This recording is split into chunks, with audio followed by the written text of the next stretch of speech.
everybody, and welcome to Limited Level Ups. I'm Alex, and this week's episode is our Shadows Over Innistrad Remastered State of the Format Address episode. So if you haven't joined us before for one of these State of the Format Address episodes, the idea, it's a pretty simple one. I've gotten to play a bunch of the format. I've luckily been pretty successful so far, and I want to do everything I can in this hour to get you up to speed on what works in the format so that you too can find some success. For today's episode, there are two main things that I'll be covering. The first one is the top archetypes and what makes those tick, and the second one is something I usually fit in a small section at the end of these kind of episodes, but I think for this format, it deserves a little more attention, and it's the over and underrated cards of this set. Just a quick flex, I am currently number 2 on the 17 Lands trophy leaderboard for this format, and as much as I would like to say that that is purely a reflection of my draft prowess and my excellent play skill, I actually think that the largest edge that I'm getting in this format right now is that people are passing me busted rares and uncommons, cards that I guess maybe don't look that good but are quite good. And on the flip side of things, my opponents, even in Mythic, are playing a lot of cards, more than I would normally expect for the beginning of a format, cards that I would classify as, to put it nicely, cards I would never really want in my deck, basically. So I think just calibrating people on what the good cards and the bad cards in this format are is how I can best provide an edge to everybody listening out there, and that's going to be our focus for today. And of course, just before we jump in, I do want to call out the Patreon, patreon.com/limitedlevelups. That's the place you can go if you like the show, if you want to give back, if you want to support what we're doing here, helps keep the lights on, and of course, there's a ton of reward tiers over there that we want to give back to you if you choose to support us. All of those reward tiers revolve around getting you better at Limited, whether that be the coaching tier or the draft log and deck tech review tier, where you can post your draft logs or decks in the Discord, and I'll give you some feedback on those, help you out with your drafts, make it a little more smooth for the next time. If you want to take that next step, go check it out. Or, of course, like I said, if you want to support the show, if you like what's happening here, it's the best place to support any of my content. All right, let's dive in. So I usually start these State of the Format episodes with a few big picture points that paint a picture of what's going on in this format and what the format's all about. I have only one big picture point this time because I think what best paints a picture of what this format is about is actually talking about the archetypes.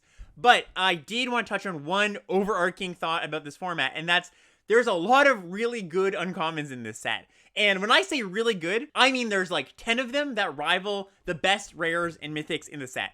Not only are there a lot of these cards, but you're going to actually see them more often than in another set because packs in this format have more uncommons. You'll get somewhere between 3 and 5 uncommons in each of your packs in this set.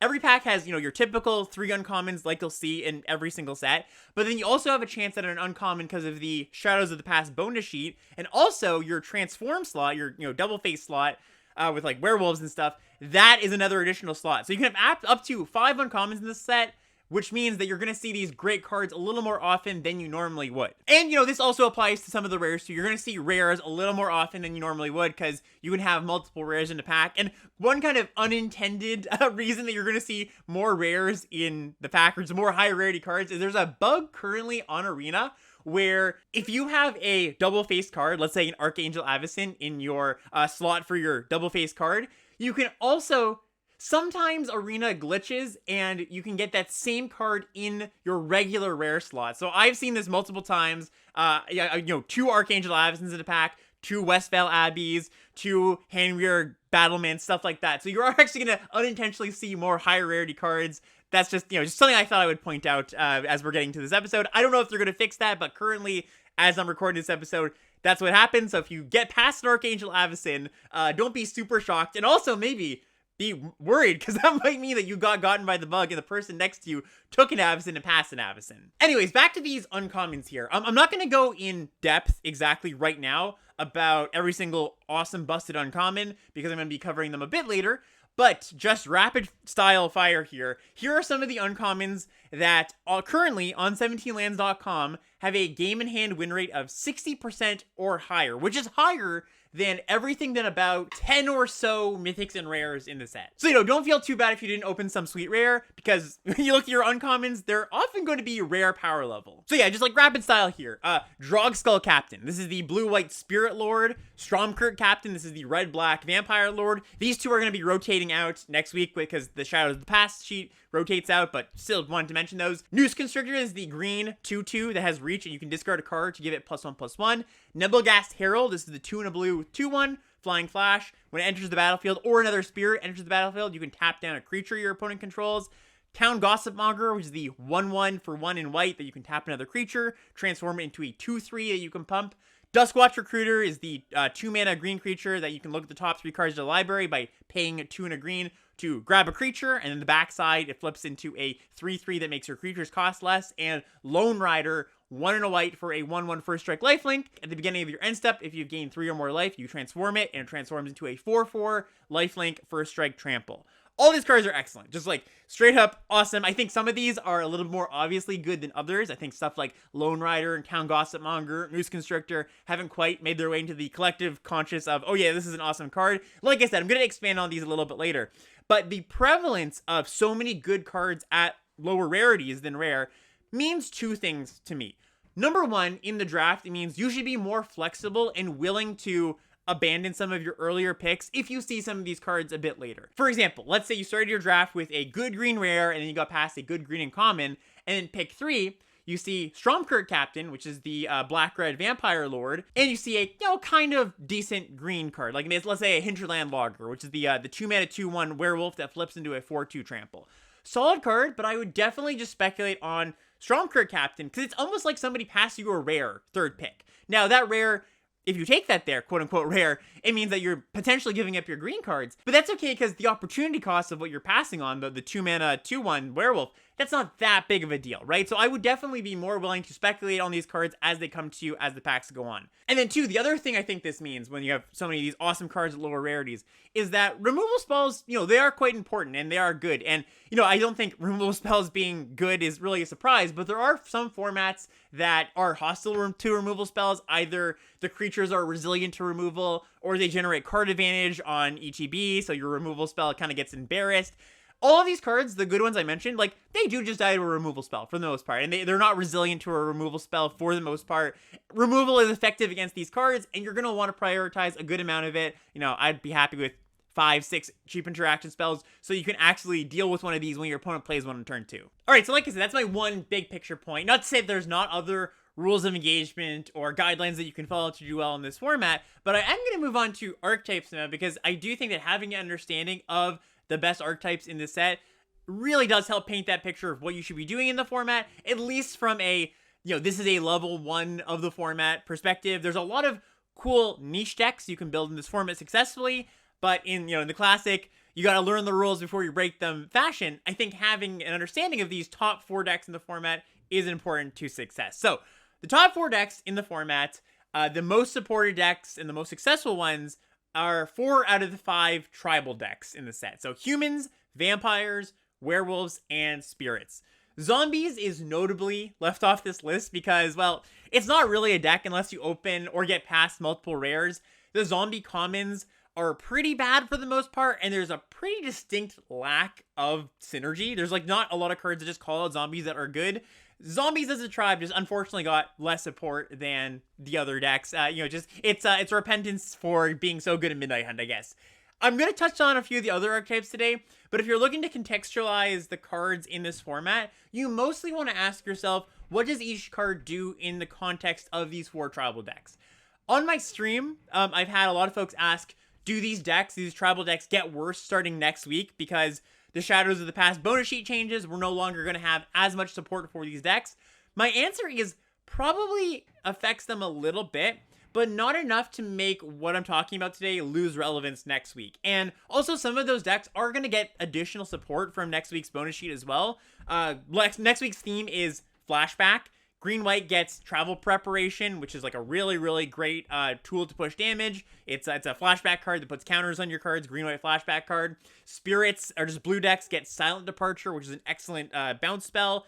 Both at common. So while we lose the tribal lords like Stromkirk Captain and Drogskull Captain, excellent uncommons, we get a reasonable number of replacements. Also, it turns out that some of the commons on the bonus sheet this week, like Elder Cathar, which is the 1 and a white 2/2 that dies and puts 2 counters on a human or 1 counter on a non-human, and Moonmist, the fog that transforms your werewolves, aren't actually key to these decks anyways. They actually aren't performing that well. So it's not like, you're getting a bunch of cards taken away from you out of the list of 18. It's really like each deck loses like 1 or 2 good cards.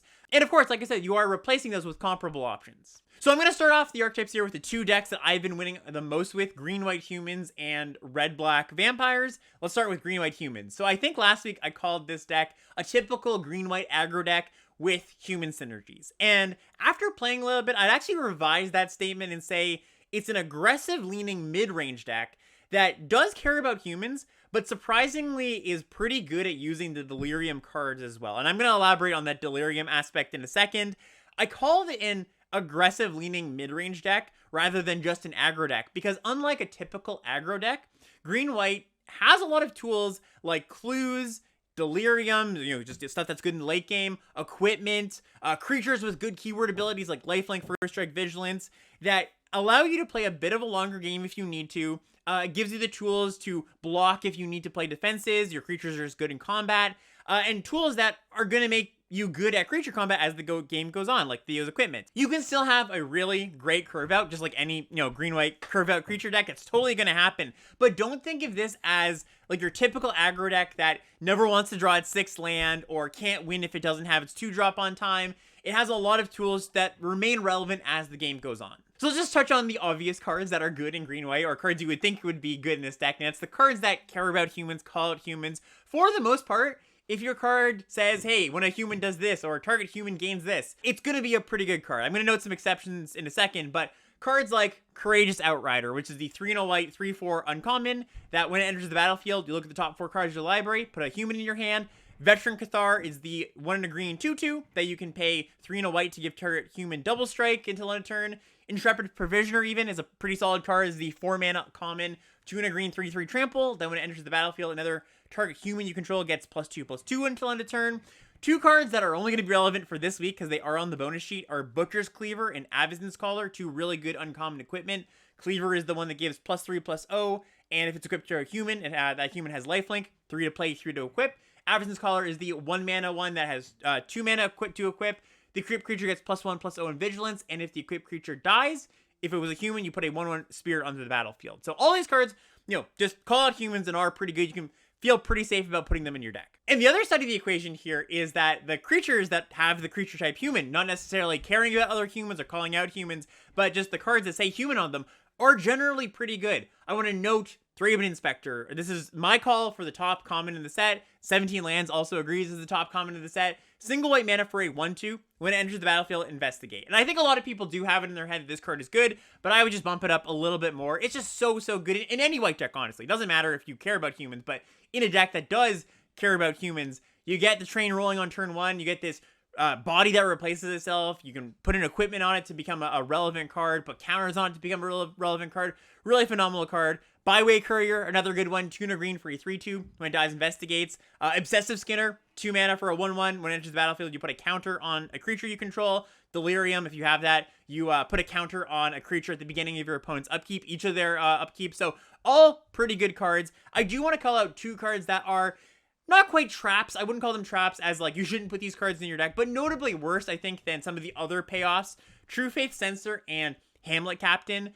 True Faith Censor is a fine equipment. This is the 2 mana equipment equipped to the equipped creature gets +1/+1 and has vigilance, and as long as the creature is human, it gets an additional +1/+0, so it'll be a +2/+1 and vigilance on your human creatures. It's a solid card, but often I don't have room for a bunch of equipment, and if I have, Butcher's Cleaver and the Collar, I'll probably cut this. It's just a little bit inefficient. It doesn't quite give you enough, so it's a solid card, but not one I'm going to load up on. And then Hamlet Captain. This is an interesting one, too.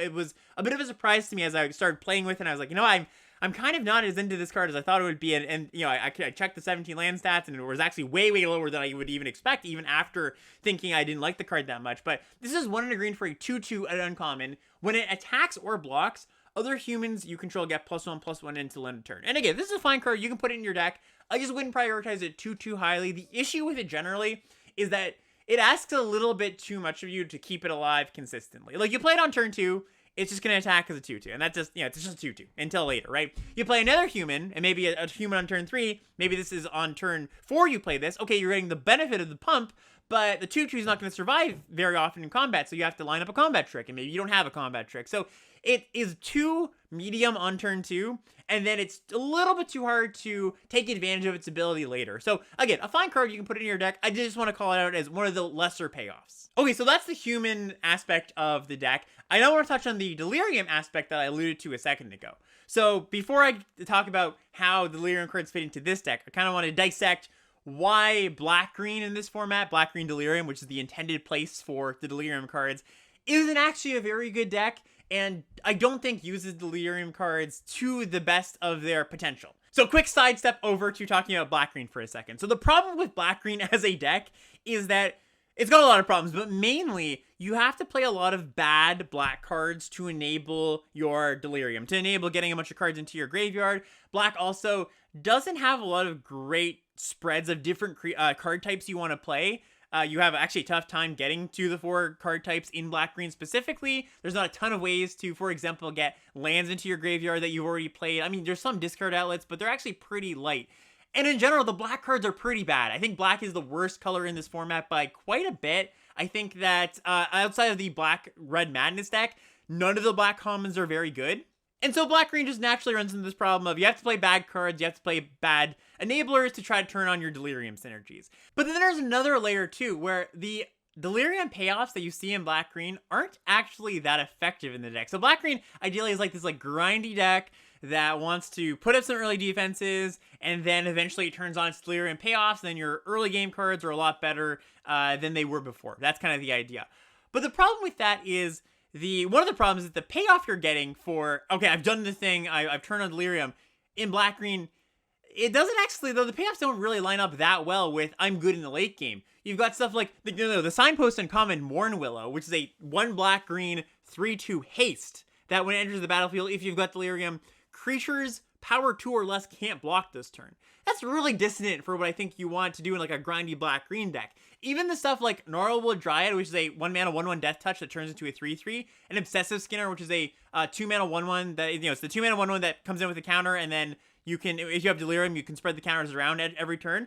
Those cards are fine early game cards, but not exceptional, right? The Dryad's a pretty good one because it blocks everything. The Skinner, maybe it can trade, but it doesn't trade with 3s and 4s all the time.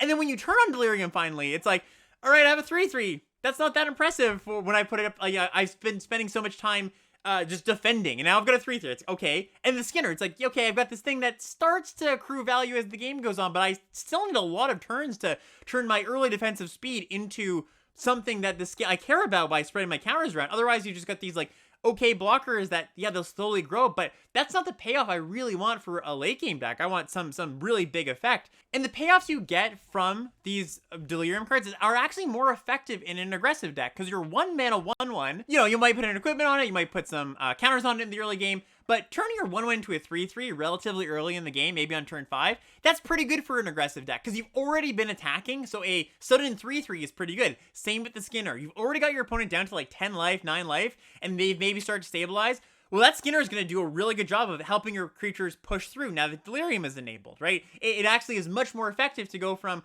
well, I've already dealt you some damage, now I start to build up my creatures, and I can start attacking past your blockers, rather than in that black-green deck where it's like, all right, now you're at 20, and now I'm going to start to build my board. Another really good one here that is not a black-green card, is a white card specifically, is Topplegeist. It's a single white mana for a 1/1 flyer at uncommon. When it enters the battlefield, it taps target creature, it just boops, and then if it has Delirium, or if you have Delirium, it taps a creature on each of your opponent's upkeeps. Okay, so that's all fine and well. My take is that the payoffs for Delirium play better in an aggressive deck rather than a slower deck. But there's also the problem of, okay, well, how are you getting to the Delirium? Because in black-green, you do have some self-mill with the black cards, and maybe you can discard cards a little bit easier. But there's actually a lot of ways that you can easily enable Delirium in white-green as well. So 2 main ones I want to call out here are Bound by Moonsilver and Angelic Purge. These are just solid cards in your deck, 2 good removal spells. Bound by Moonsilver is the 2 and a white enchantment aura. You put it in a creature, that creature can't attack, block, or transform, and then you can sacrifice a permanent to move the bound to another creature. Angelic Purge is the 2 and a white sorcery. As an additional cost to cast a spell, you sacrifice a permanent, then you exile target creature, enchantment, or artifact. These are both pretty solid cards, and really good ways to enable Delirium, especially with Angelic Purge. You go, I cast my sorcery, I sacrifice a land, that's 2 card types in the graveyard that are pretty difficult to get. I mean, sorcery's not that hard, but land certainly is. Same with the Bound with Moonsilver. That can get a land into the graveyard. And it's an enchantment if you somehow get that into the graveyard some way. But also, a lot of the cards you're just going to be playing naturally. Noose Constrictor, which is the 2-mana 2/2 reach that you can discard a card, give Noose Constrictor +1/+1. Maybe you discard a land. Pack Guardian, it's the 2 green uncommon, 4/3 flash, that when it enters the battlefield, you can discard a land if you do make a 2/2 wolf. That's another way to get a land into the graveyard. You also have equipment lying around that maybe, you discard. Just artifacts end up in your deck naturally. I'm not saying you're always just going to discard your artifacts, but maybe you figure, hey, getting Delirium is worth it, pitching my my good equipment to my Noose Constrictor. Griffspoon is another decent enchantment that you're going to put in your deck. The single white mana aura, creature gets +1/+0 in flying, and you can pay 4 mana to return it from your graveyard to the battlefield attached to a creature. Also, just sorcery and instant. Well, you're going to play instants in your decks, and you're going to play combat tricks. And Rabid Bite, a notable other removal spell, is a sorcery, and that's another card that I'm going to be putting in my deck. So not only do you have access to a wide spread of the card types, so you actually get to Delirium pretty easily, but you also have access to the rarer card types, enchantment, artifact, and land, or access to getting those into your graveyard, even better than a black-green deck, I think. And so this isn't to say, I think that human is the main thing you are going to focus on. I just want to bring this up as I think a lot of people aren't going to be looking, as they're drafting their white-green decks, looking at those Delirium cards, but especially those 3 that I called it. Those are the big 3. Obsessive Skinner, Gnarlwood Dryad, and Topplegeist. Look for those 3. Those are actively good cards if you have those cards that support them, the removal spells that enable Delirium, and a good access to enchantments and artifacts. I do think these are really quality cards in these decks. You should keep your eye out for them. All right, and our next deck here is Black-Red Vampire Madness. This is my most winning deck. I think I've trophied 4 out of my 6 times with this deck. The Madness deck is pretty simple. My view on how this deck works remains pretty unchanged compared to how I described it last week. I was just talking about how, generally an aggro deck, it's looking to pair the Madness cards with the good discard outlets. There's definitely some notable vampire synergies in there as well I'm going to get to, but mainly what you're looking for here is A plus B. The A is the cheap discard outlets, and the B is the Madness cards. The most important Madness card and the most powerful card at common in this deck is Giss's Bidding. This is 2 black for a sorcery at common. Madness, 2 and a black. Create 2/2 black zombie creature tokens. This card is just exceptional. It's fantastic if you can cast it on turn 3 at instant speed, of course.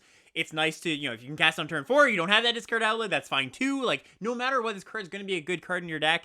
This is the priority. You want as many of these as you can possibly have. Other good Madness cards, Alchemist Greeting is a really solid one. This is the 4 and a red sorcery speed removal spell at common that deals 4 damage to target creature, but you can Madness it for 2 and a red. And again, once again, if you do Madness something, you can cast it at instant speed.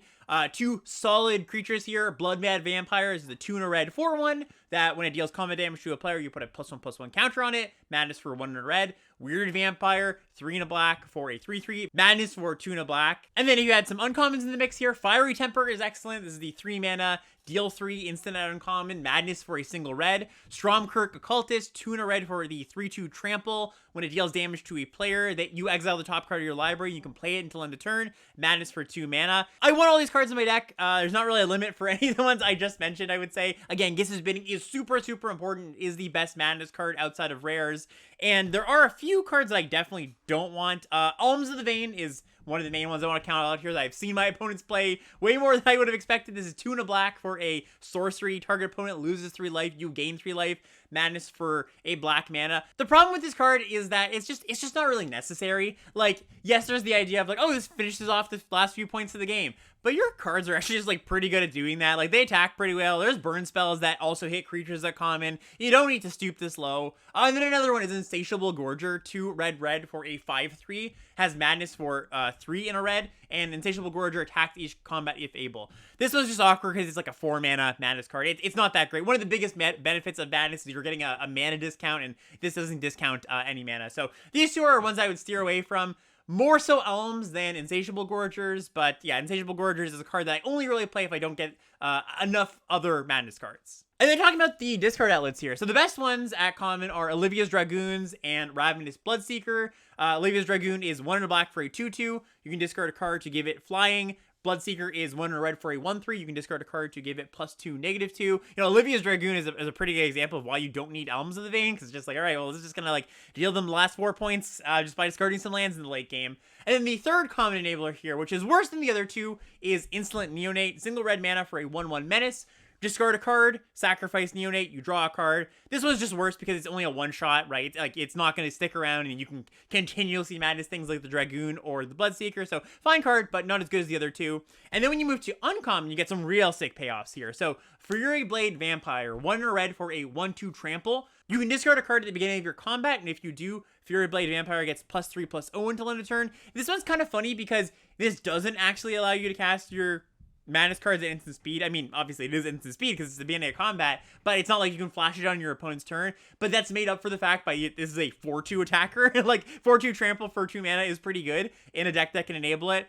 Call the Bloodline. This is a really big one. This is 1 in a black for an uncommon enchantment. 1, discard a card, create a 1/1 black vampire creature token with lifelink, activate only once per turn. Really, really great way to both grind out a game. You can turn your lands into 1/1s, and also when you feel like you're cheating almost when you like discard a madness card on turn 3, a 2-cost madness card, you also get a 1/1 lifelink. And then Lightning Axe. Lightning Axe is also great too. Again, this is only a one-shot, but it's still a good removal spell. Single red mana for an instant.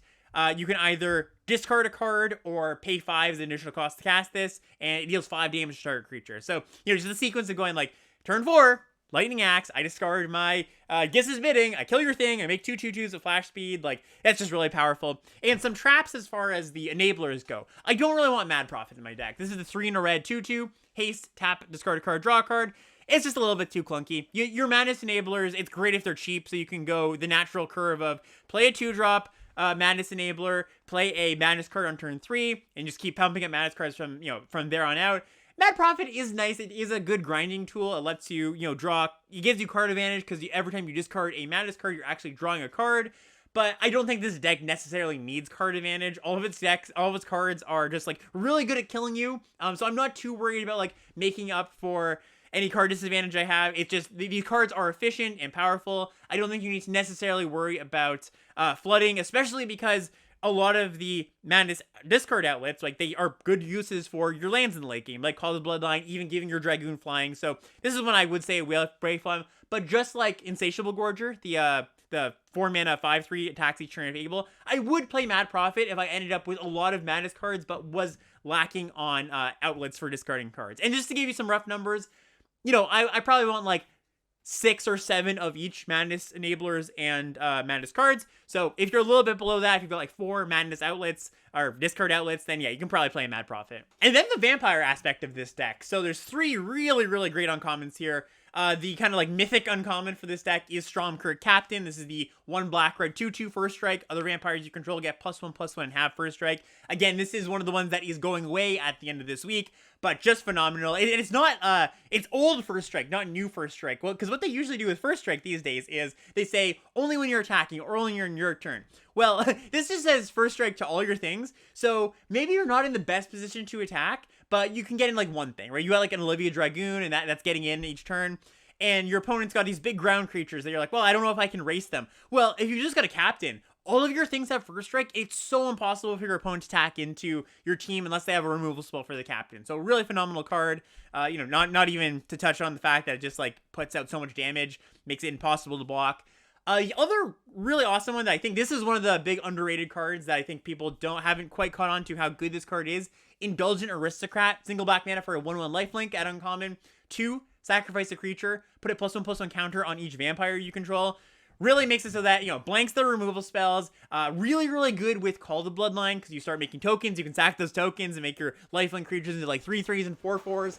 It's just a 1 mana 1/1 on turn 1 that gets in for a few points. You start the game at 22. Your opponent starts the game at 18 virtually. So yeah, fantastic card. This is a amazing payoff for the vampire deck. And then a slightly less good payoff, but also just a good card. Olivia's Bloodsworn. 1 in a black for a 2/1 flyer. It can't block.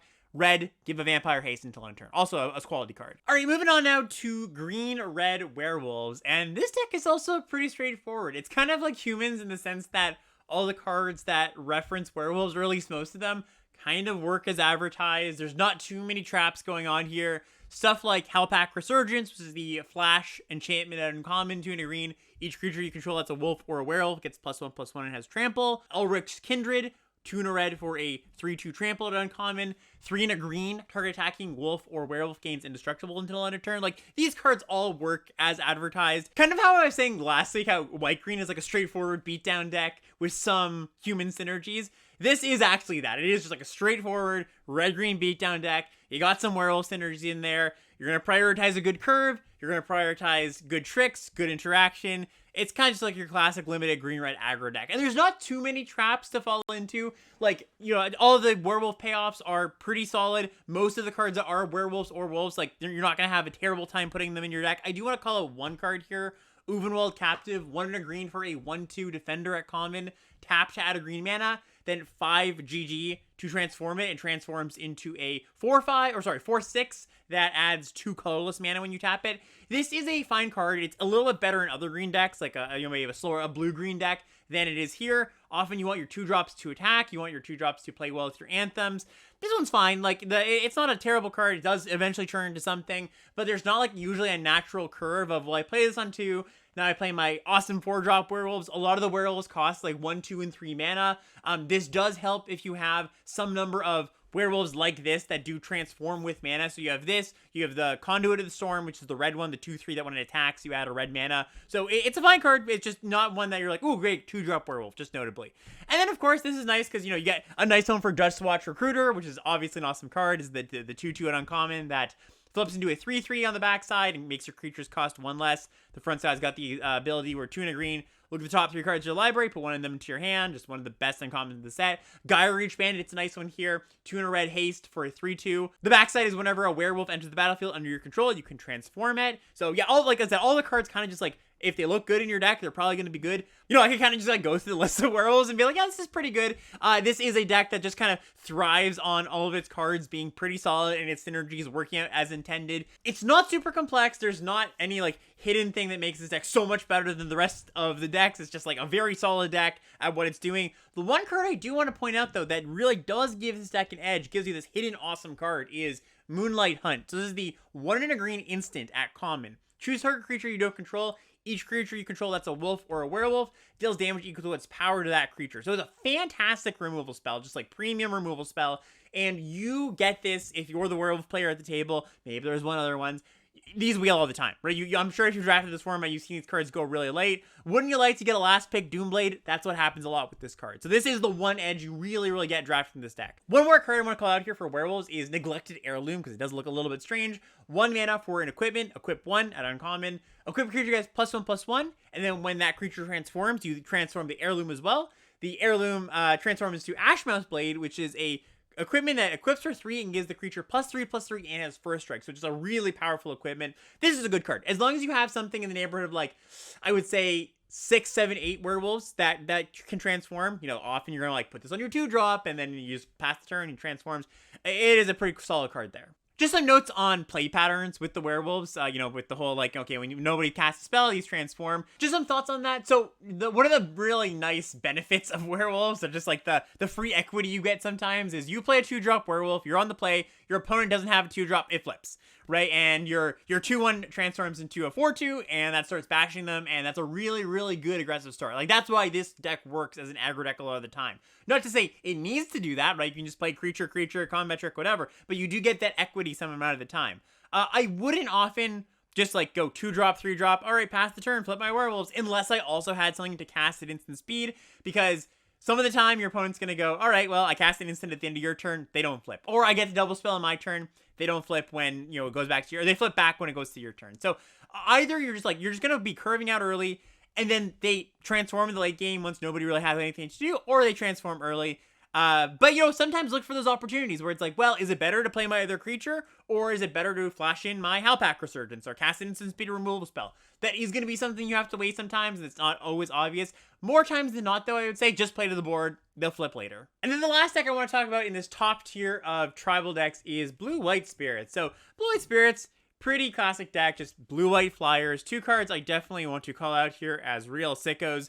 Drogskull Captain, 1 blue-white for a 2/2 flyer. Other spirits you control get +1/+1 and have hexproof. This is on the bonus sheet. Again, this will rotate out in a few days. But another card that's not rotating, Nebogast Herald. This is another sicko. 2 and a blue for a 2/1 flying flash. When the Herald or another spirit enters the battlefield under your control, tap target creature and opponent controls. So this looks maybe a bit unassuming, but I guarantee you this is a phenomenal card. This is a really, really good reason to draft Spirit. You know, one of the problems with a blue-white flyer deck in general is you have less power on board than like a green-red opponent, right? They're gonna, if all things are equal and they're attacking you, you're attacking them, they're gonna kill you before you can kill them because you've got these 2-powered flyers and they've got these like 4-powered monsters, right? So this is really, really nice to be able to flash it and stop a creature for a turn, gain some virtual life, and that's kind of what this deck really wants. It wants ways to be able to take its flyers and just have that one extra turn so that I can get in for one more big hit, right? It wants some ground blockers. It wants things that tap things down. It wants cheap interaction spells. That's kind of what you're trying to set up in your blue-white flying deck. Play the early flyers, then just like survive one more turn than they can because they can't block you, but they can't attack you back. So this card, Herald, really exemplifies exactly what that fills a hole in what this deck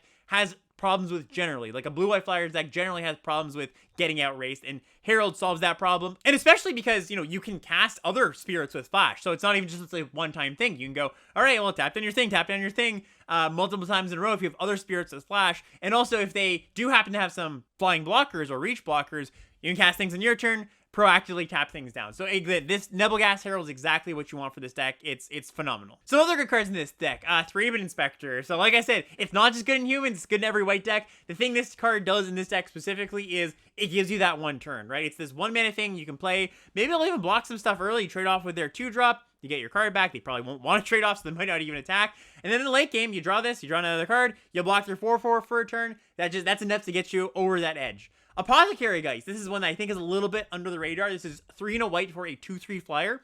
When it enters the battlefield, if you control another spirit, you gain 3 life. So it's not the most, it doesn't attack you for all that much damage, but that 3 life is really big. Again, you want some way to recoup the damage you're going to be taking on the ground because your flyers aren't going to block. And anything with spirit in its type line that attacks and is cheap is pretty good, like flying ones specifically. Something like Tattered Haunter is pretty solid. 1 and a blue for a 2/1 flyer. Can only block creatures with flying. Totally a serviceable card. You just want to get that clock going early, and playing this on turn 2 is a good way to get that going. Another card that I think is a little bit under the radar, it's kind of a strange card, is Essence Flux. This is quite a strong card too. So this is single blue mana for an instant. Exile target creature you control, then return that card to the battlefield under its owner's control. If it's a spirit, you put a +1/+1 counter on it. So basically, it's 1 mana to flicker something. If you flicker a spirit, that thing gets a counter. So what this card does for you, well, it's multifaceted. It actually does a lot of things. One of the ways that a deck that doesn't have flyers can combat your deck is removal spells. And for 1 mana, you get to interact with their removal spells, right? That's just a really big blow. If they go for a 3 mana removal spell, you go, nope, Essence Flux, blank your removal spell, and now my creature's even bigger. Or, you can blink a spirit if it has a good enter the battlefield effect. You can do something like block with my Thraben Inspector, Essence Flux the Thraben Inspector. I now get another card, so you get to delay that damage by 1 more turn. It's exactly, like I said, it's exactly what you kind of want. So it plays a lot of small roles in your deck. I'm not going to play like 4 of them by any means, but I think the first 2 are going to be pretty good in most of your spirit decks. So those are the decks that I wanted to do a deep dive on today, those 4 tribal decks. There are a few other decks I like in the format. Blue-Green Investigate's pretty good. Red-Blue Spells I like quite a bit. I'm not going to quite do a deep dive, but both these decks are pretty good. Blue-Green in particular, I really like. If you can get all the uncommons, Graph Mole, which is the 2 and a green 2/4, that whenever you sack a clue, you gain 3 life. I think this is one of the most important ones. Erdwall Illuminator, the 1 and a blue 1/3 flyer, that when you investigate for the first time, you investigate again. There's also like Uvenwald Mystery. So all these uncommons that are nice engine cards, but they are uncommons. You do kind of have to be in a seat where it is pretty open. I think the other decks that I talked about, you can actually, especially with green, white, and black, red, you can be in a seat where it's not that open. Maybe there's like another draft, or maybe even 2 that are drafting the deck, and maybe you won't end up with a nuts version, but you end up with a pretty good version. I think blue-green and blue-red kind of falls into this too, where I think that if you are another blue-red drafter, because one of the things with blue-red is you really are reliant on the cheap interaction spells, the bombardments, and the incendiary flows, and if you don't get those, well, your deck is really bad because blue-red does not play well from behind at all. I might go more in depth on these decks next week, especially because this coming week with the flashback spells, these decks I think do get quite a bit better because blue gets a bit of a nice leg up with some of the nice flashback spells. just wanted to mention them as decks that I'm totally fine with, and you can definitely, if you think these lanes are open, they're good decks to go into.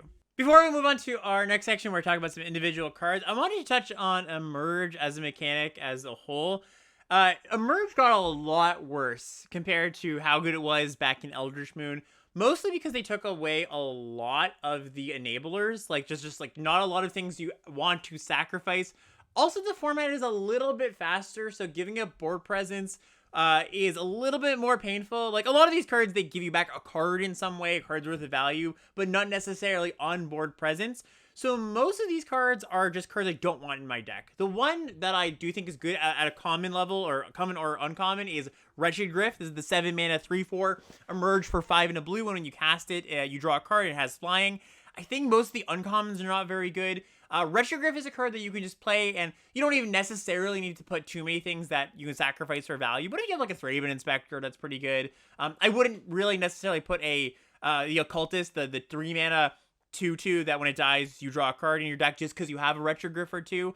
But, this is a card that you're fine just sacrificing a smaller thing to upgrade into a 3/4 flyer. You draw a card. I do think it is worth playing the rares, though. All three of them are pretty good. Elder Deep Fiend, which is 8 mana, 5/6 flash, Emerge for 5 blue. When you cast the spell, you tap up to 4 target permanents. Distended Mindbender, 8 mana, 5/5, Emerge 5 black. When you cast the spell, your opponent reveals their hand. You take a card, mana value 3 or less, and a card, mana value 4 or greater. They discard the cards. And Decimator of Provinces, 10 mana, 7/7, Emerge, 6 green. Trample Haste. When you cast the spell, creatures you control get +2/+2 and gain trample until end of turn. The idea with these ones is that the effects are worth a card's worth of value, or giving up board presence, and especially because something like Elder Deep Fiend gets you back some amount of tempo, taps down their stuff, or Decimator of the Provinces just wins the game outright a lot of the time. So long story short, draft the rare ones frequently. You should take these out of the pack most of the time. Draft Griff sometimes, and just ignore the rest of them, I would say. Okay, so yeah, moving into our overrated and underrated card. I've separated into underrated cards first, overrated cards after. When I say underrated, generally that means I see them later in the draft than I would expect to, or I get them way later than I think they should go. And overrated cards generally means I see them on the battlefield on the opposite side more often than I would expect to. I've also cross-referenced these with 17 lands, the average last CNET stat. If a card has a low average last CNET, that means that you don't see it in the packs very often. It goes on average around second pick, third pick. So that means people take it very highly. And of course, the inverse is true for a high number. That means the card goes pretty late. So you can check that out actually on 17 lands if you want to. But let's get into it. So the first one here is Faith Unbroken. This is phenomenal uncommon. This is 3 and a white for an aura at uncommon. Enchant creature you control. When Faith Unbroken enters the battlefield, exile target creature an opponent controls until Faith Unbroken leaves the battlefield, and the enchanted creature gets +2/+2. So you stick this on your creature. It's kind of like a Oblivion Ring effect, or one of those classic white removal spells. Gets rid of the thing until that thing leaves. But of course, an aura is much more susceptible to removal than a regular enchantment, because they can just kill the creature. So this looks like kind of a risky card. It looks like, oh man, I don't want to, if I put this on my creature and they kill my creature, they've 2/4 me, they get their creature back. And that's definitely a downside of the card. But I would also try not to think about worst case scenario with this card, because think about the good things that it does, the positives. You play a 2-drop, you play a 3-drop, you nab their best thing, that's a giant tempo hit, because you get in for probably about 6 damage that combat. And yeah, maybe they do remove your creature and they get their creature back. That does kind of suck.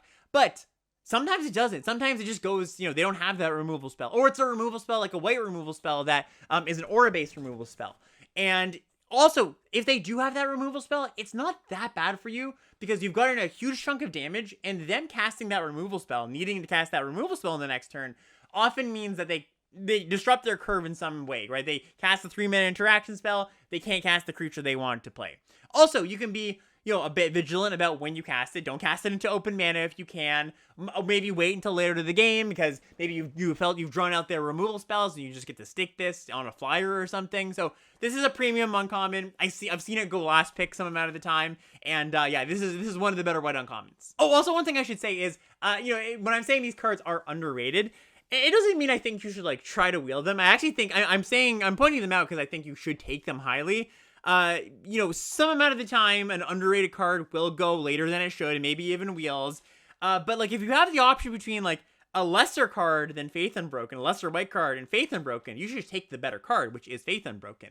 If you have a close pick, maybe you take the one that you don't think is underrated. So because you take that, whatever card that people do like, and then maybe Faith Unbroken or other underrated cards, you do get those in the wheel, but that's a tiebreaker. That's not like my main thing. I don't think you should get too cute and be like, oh, I know something that you don't. I take this good card and I'm going to wheel this one.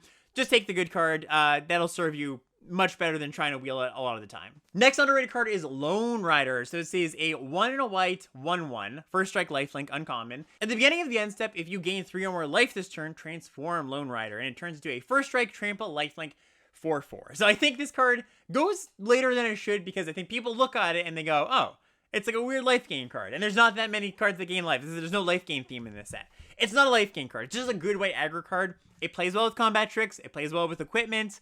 Both sides do, but obviously the big hurdle to get over is transforming it. Your white decks are going to have equipment. They're going to have good combat tricks. And if you do get to flip this, it's such a monster. And number one, it's pretty difficult to deal with in combat right away. Like, forget about the backside. A 1/1 first strike that attacks past X1s, right? And then they also, if they do have something that can block it, they're like, well, I don't want to block it. I mean, I can't just take the one lifelink every turn. That's draining me for one each turn. And then they block, and then they use the combat trick, and a 4/4 first strike lifelink trample is massive, impossible to deal with in combat early, and lifelink is awesome because you're going to get in multiple hits with it. You're going to gain 4 life a turn a lot of the time. So great card. It's not an arrow card. It's just a good white card. Another awesome white uncommon here. White's got a lot of good uncommons. Town Gossipmonger. Single white mana for a 1/1. It says tap an untapped creature you control and the Gossipmonger.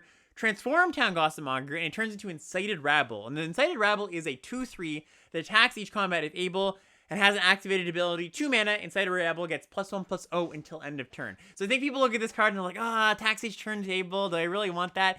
That is a downside. Just kind of like the Faith Unbroken. There's a downside to the card, but you also have to look at the positives. And the positives of this card vastly outweigh the attacks each turn if able. Because number one, that attacks each turn if able, it's not even that big of a deal. Because it's not like this gets eaten very often. You can just pump the creature and it'll trade up, right? So that is nice. But the fact that you get a 1 mana card that on turn 3 then attacks as a 2 power creature, or more if you want to pump it, it's a lot of power that you're investing only a mana for, and that's the key, right? A good analog to this card, to use a more recent card, is Kamano Faces Kakazan, the saga from Neon Dynasty. 1 mana. First chapter is you deal your opponent a damage. Second chapter is when you cast a creature spell, it gets a counter. And the third chapter is it flips into a 2/2 haste. Yeah, it doesn't have the deal a damage thing, or it doesn't have the put a counter on something, but you're getting something better than a 2/2 haste. So this is another premium uncommon, really just like the best 1-drop in the set, probably. Next card up is Strengthen Arms. This is a single white mana for an instant. Target creature gets +2/+2 until end of turn. If you control an equipment, you make a 1/1 white human creature soldier token. So this card's awesome. This is a really phenomenal trick.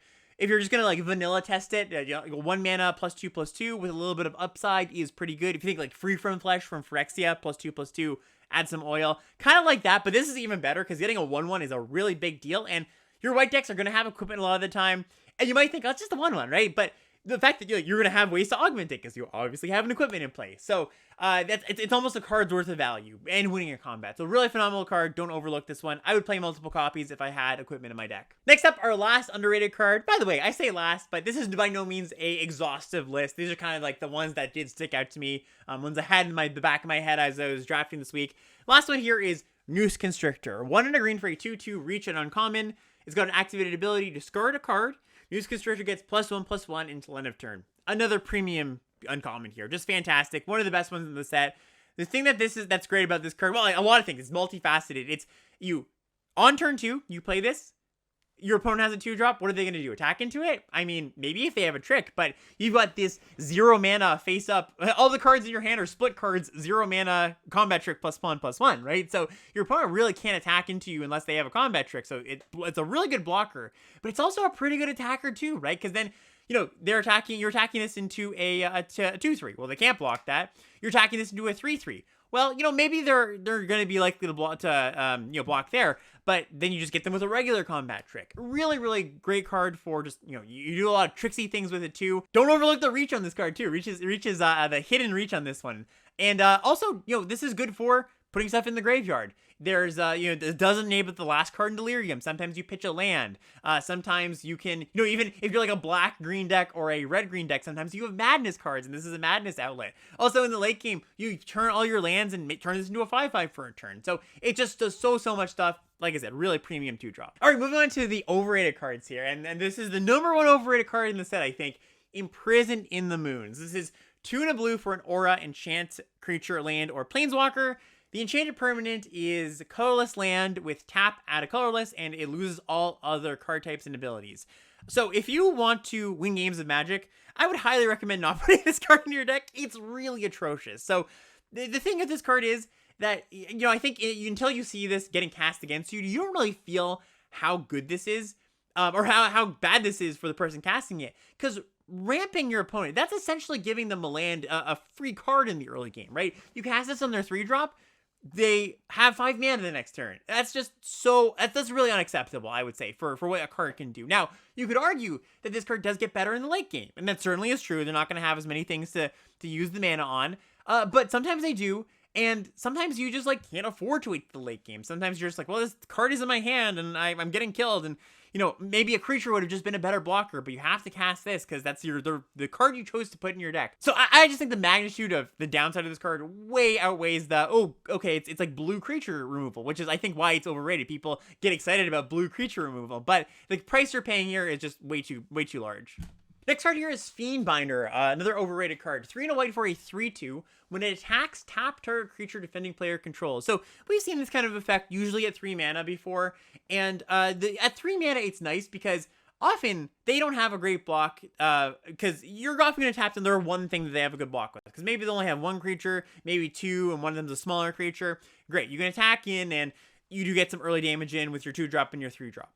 Moving that up to 1 turn later, this being 4 mana, that's a huge deal because they're just going to have way more permutations, way more options of how they can block because the game has gone on for an additional turn. And 3/2, that dies to a lot of things. Like maybe you tap down their 4/4, but they just block this with a 2/2. And that's just, that's not going to be a great exchange for you. So not an absolute unplayable card, but I would really shy away from it and hope it's not in my deck. Next here, we got a class of cards. I don't know if necessarily if they are overrated. Maybe overrated is the wrong word, because I don't see these all that often, but I do see them sometimes. And this is counter spells just as a class of cards in this set. So counter spells are probably the worst in this set than I've ever seen them. The reason they're bad in this set is, well, number one, the baseline of, blue doesn't have a lot of instants to cast in tandem with these. It's got a few, but not a ton.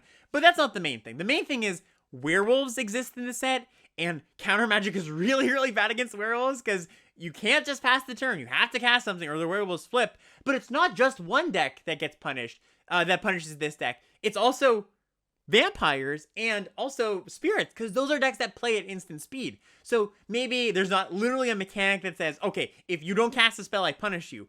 But that's kind of how flashcards play out, because imagine this is what happens. Your opponent passes the turn on 3 mana. They got a Madness outlet in play, okay. And you go, okay, you can kind of suspect they have a Madness card. You go to your turn, you have this counterspell in hand, and you go, okay, I'll pass the turn. And they flash in their Madness card. And you're like, well, I guess I have to counter this. And you wasted the mana from last turn because they didn't cast anything. And now you're like, okay, I'll counter it here. You're kind of in a bad spot. You're kind of falling behind. And then they just get to untap, your shield's down, cast another big spell. So not something you want to play. Some of the other cards are like, that I mentioned are overrated. You could count them as like 23rd bad, 23rd playables.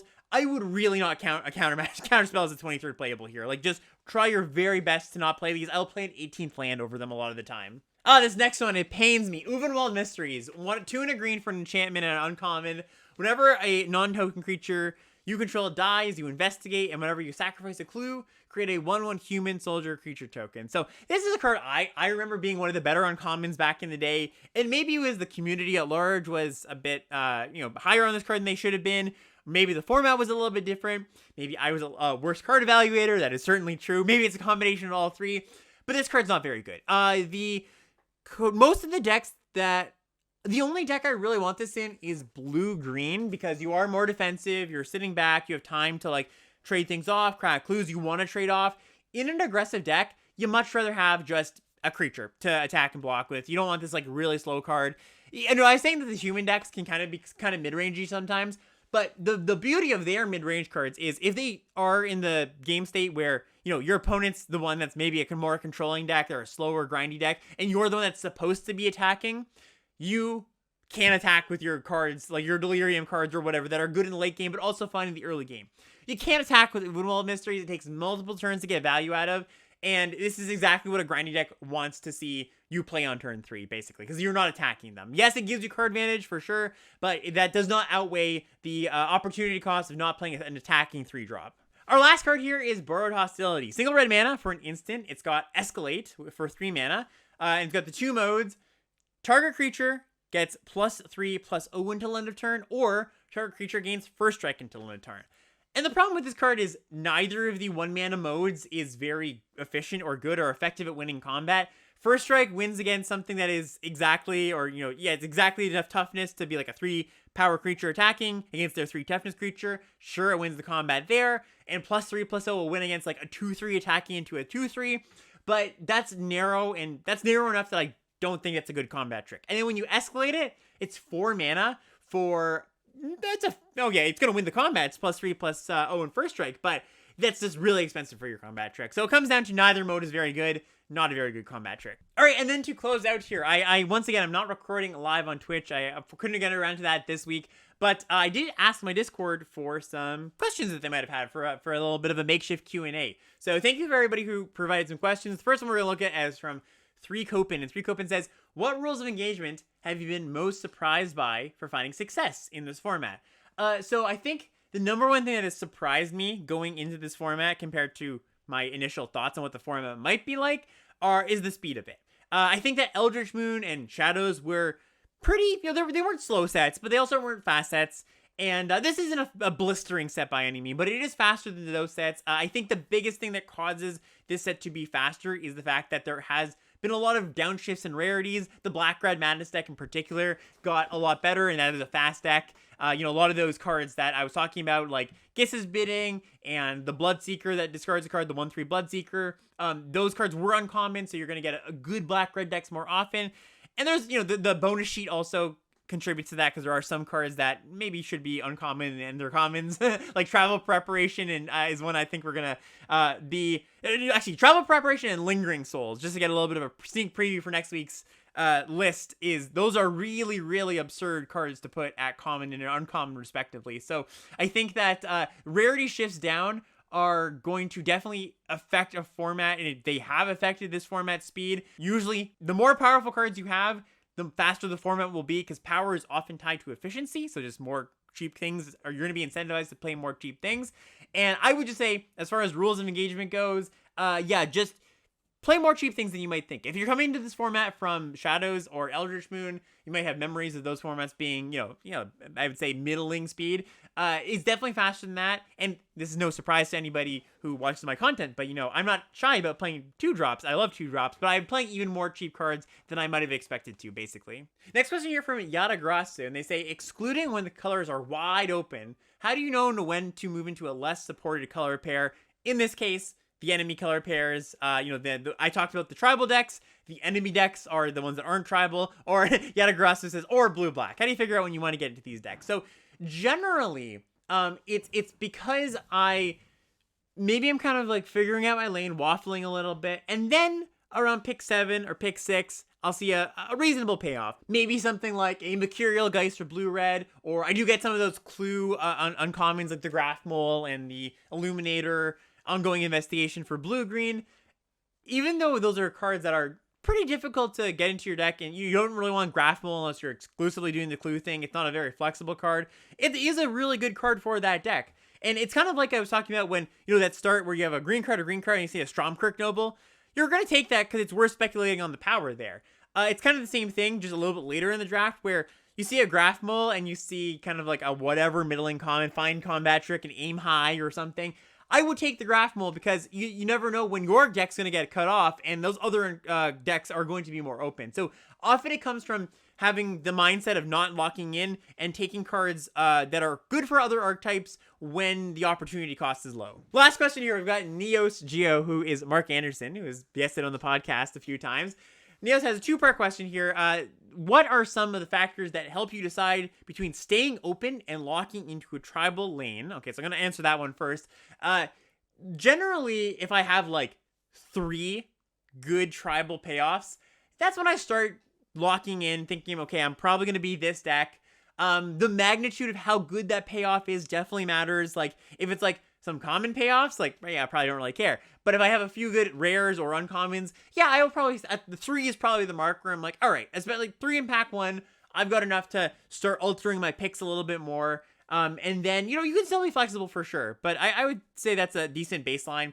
Second question is, how many payoffs do you want before you start playing worst cards over better ones due to their type? So, you know, the card's not as good, but it does have that creature type wolf, for example. So I actually encountered this the other day. I was drafting green-red werewolves, and I ended up with 3 Howlpack Resurgences, the +1/+1 Anthem, and a few other payoffs. I think I ended up with about 7 of them. And it did get to the point where I played Ember Eye Wolf, which is not a fantastic card. This is 1 red, 1/2 haste. It's a wolf.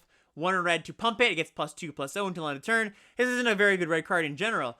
And I also don't really play this in my werewolf decks that often.